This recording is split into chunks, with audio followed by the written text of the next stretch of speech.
12वीं के इंग्लिश की किताब का सेक्शन 4 नॉवल का है। इंग्लिश लिटरेचर के अंदर नॉवल एक अहम लिटरेरी जानर है, एक अहम लिटरेरी टाइप है, एक अहम लिटरेरी फॉर्म है। तो हमारे 12वीं के इंग्लिश के किताब का सेक्शन 4 जो है नॉवल के बारे में है और सेक्शन 4 के अंदर 4.1 जो है हिस्ट्री ऑफ नॉवल यानी नॉवल की तारीख के बारे में है। 4.1 जो है नॉवल की तारीख के बारे में है और हिस्ट्री ऑफ नॉवल के अंदर ही जो है हिस्ट्री ऑफ नॉवल के अंदर ही जो है हमको जो है एलिमेंट्स ऑफ नॉवेल या नॉवेला एलिमेंट्स ऑफ नॉवेल या नॉवेला जो है उसके अंदर इंक्लूड किया गया है। हिस्ट्री ऑफ नॉवल ये जो टॉपिक है, हिस्ट्री ऑफ नॉवल ये जो टॉपिक है, इसी के अंदर जो है एक सब टॉपिक है जिसका नाम है एलिमेंट्स ऑफ नॉवल या नॉवेला। यानी नॉवेल या नॉवेला के एलिमेंट्स कौन कौन से हैं, नॉवेल या नॉवेला के अहम एलिमेंट्स कौन कौन से हैं, तो उसका जिक्र जो है यहाँ पर एलिमेंट्स ऑफ नॉवेला या नॉवेल या नॉवेला में किया गया है। तो देखिए 6 एसेंशियल एलिमेंट्स ऑफ नॉवेल और नॉवेला, यानी नॉवेल या नॉवेला की कितने एसेंशियल एलिमेंट्स है? 6 यानी नॉवेल या नॉवेला की कितने एसेंशियल एलिमेंट्स है? 6। पहला एलिमेंट है थीम। तो थीम के बारे में क्या बताया गया, देखिए theme is the central idea in a nutshell. तो थीम किसे कहते हैं? थीम जो है सेंट्रल आइडिया को कहते हैं। नॉवल का जो सेंट्रल आइडिया होता है, नॉवल का जो सेंट्रल आइडिया होता है उसी को क्या कहते हैं? थीम कहते हैं। तो ये जो सेंट्रल आइडिया जो होता है, तो ये सेंट्रल आइडिया कैसा होता है? इन a nutshell. In a nutshell मतलब बहुत ही ब्रीफ, बहुत ही मुख्तसर अंदाज में, बहुत ही मुख्तसर अंदाज में जब सेंट्रल आइडिया बताया जाता है, बहुत ही मुख्तसर अंदाज में जब नॉवल का सेंट्रल आइडिया बताया जाता है, बहुत ही मुख्तसर अंदाज में जब नॉवल का सेंट्रल आइडिया बताया जाता है, तो उस मुख्तसर से बताए हुए सेंट्रल आइडिया को ही क्या कहते हैं? थीम कहते हैं। क्या कहते हैं? थीम कहते हैं। इसके बाद देखिए और क्या बताया गया थीम के बारे में। Theme is a philosophical statement और अ ट्रूथ। तो थीम क्या है? एक फिलोसॉफिकल स्टेटमेंट है या फिर एक ट्रूथ है, सच्चाई है। Theme runs through the story. Theme जो है किसके थ्रू चलते रहती है? थीम जो है स्टोरी के थ्रू चलते रहती है। And the setting of the novel, and setting of the novel मतलब थीम जो है पूरे स्टोरी में और पूरे सेटिंग में चलते रहती है। नॉवेल की पूरी स्टोरी में और पूरे सेटिंग में थीम जो है चलते रहती है। Theme is the core idea of the novel. यानी ये थीम क्या होता है? थीम जो है नॉवल का कोर आइडिया होता है। थीम जो है नॉवल का कोर आइडिया होता है या सेंट्रल आइडिया होता है। दूसरा अहम एलिमेंट देखिए नॉवल का, plot. Plot is basically the story और the course of events that make up builds the theme. तो देखिए क्या बात बताई जा रही है कि प्लॉट जो है बेसिकली या एसेंशियली, इन्हें प्लॉट बुनियादी तौर पर प्लॉट किसे कहते हैं? बुनियादी तौर पर प्लॉट किसे कहते हैं? स्टोरी को कहते हैं। प्लॉट किसे कहते हैं? स्टोरी को कहते हैं। बुनियादी तौर पर प्लॉट किसे कहते हैं? प्लॉट जो है स्टोरी को कहते हैं। तो वही बात बताई जा रही है, plot is basically the story और the course of events that make up builds the theme. और यही जो स्टोरी है, यही जो प्लॉट है, वो जो है किसको बनाने का काम करता है? किसको बिल्ड करने का काम करता है? थीम को बिल्ड करने का काम करता है। देखिए और क्या बताया गया प्लॉट के बारे में। Plot constructs builds the theme. Theme theme को कंस्ट्रक्ट करने का काम, थीम को बिल्ड करने का काम, थीम को कंस्ट्रक्ट करने का काम, थीम को बिल्ड करने का काम, थीम को तामीर करने का काम जो है प्लॉट करता है। Two ways of formation creation of plot.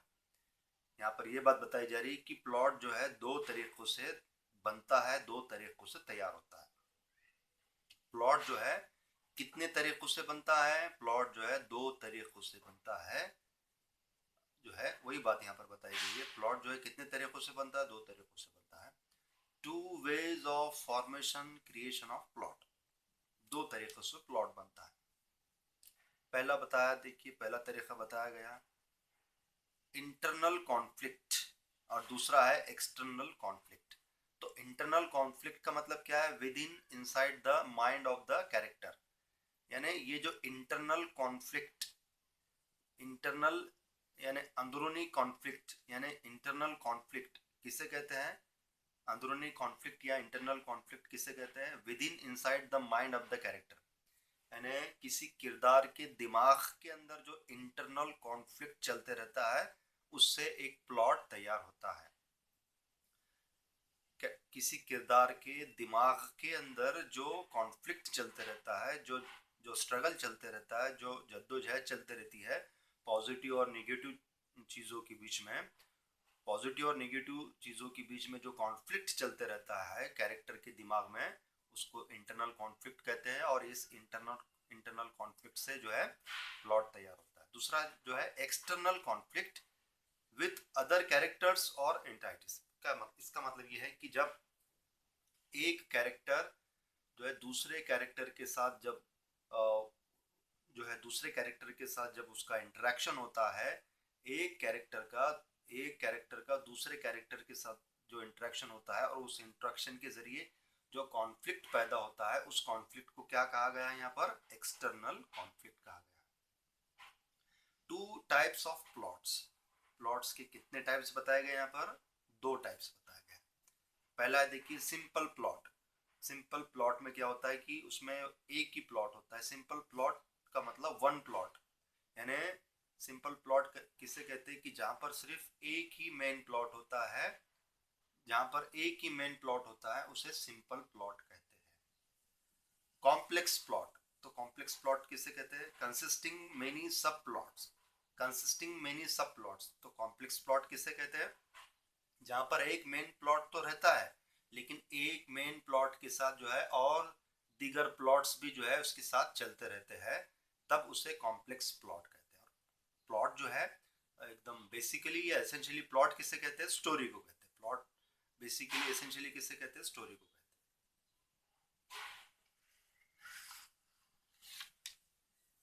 तीसरा अहम एलिमेंट है नॉवल का कैरेक्टर, किरदार।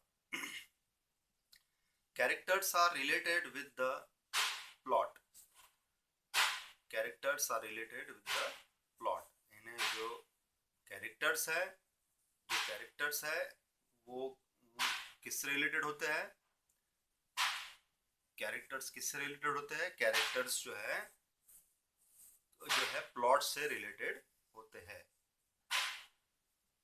Plot runs through the behaviour activities of characters. तो देखिए यहाँ पर एक अहम बात बताई गई कैरेक्टर के बारे में। Characters are related with the plot, यानी कैरेक्टर्स या किरदारों का ताल्लुक किससे होता है?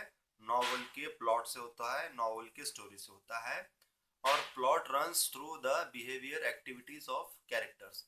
और प्लॉट जो है किसके थ्रू चलते रहता है? प्लॉट जो है किसके थ्रू चलते रहता है?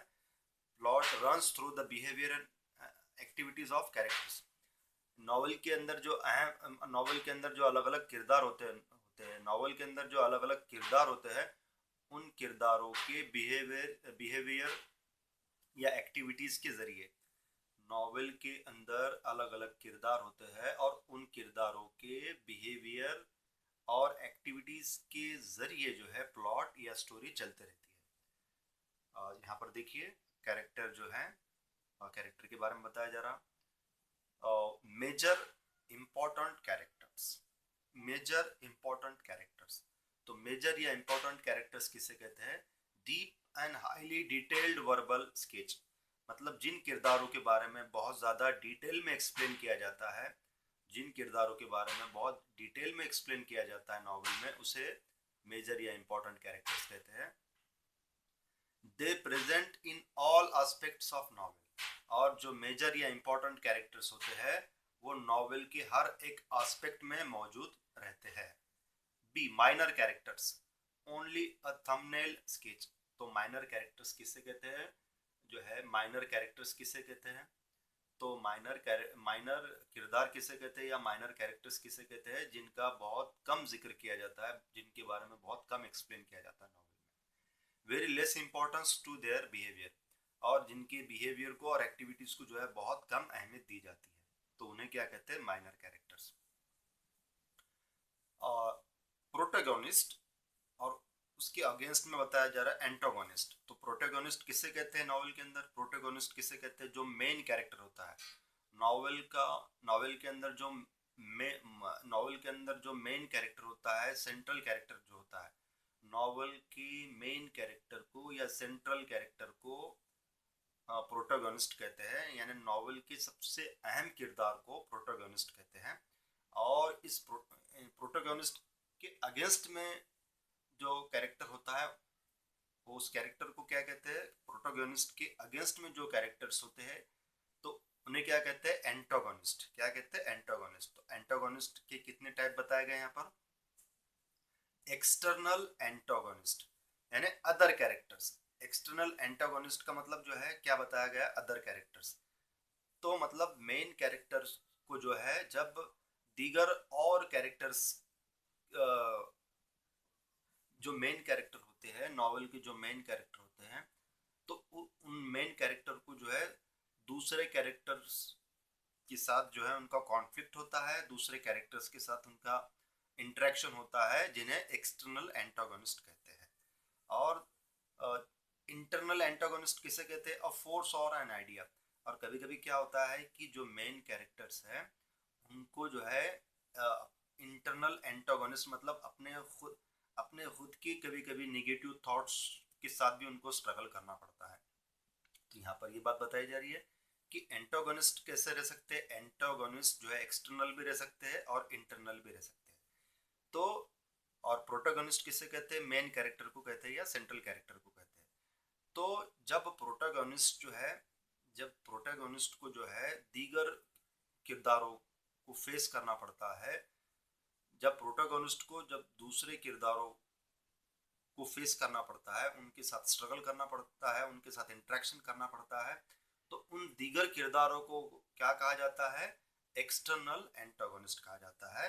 और जब प्रोटोगोनिस्ट को अपने खुद के निगेटिव के साथ, जब प्रोटोगोनिस्ट को जब अपने खुद के निगेटिव थॉट्स के साथ स्ट्रगल करना पड़ता है, जब प्रोटोगोनिस्ट को अपने खुद के निगेटिव आइडियाज के साथ और खुद के निगेटिव थॉट्स के साथ जब स्ट्रगल करना पड़ता है, तो उसे क्या कहते हैं, इंटरनल एंटागोनिस्ट कहते हैं।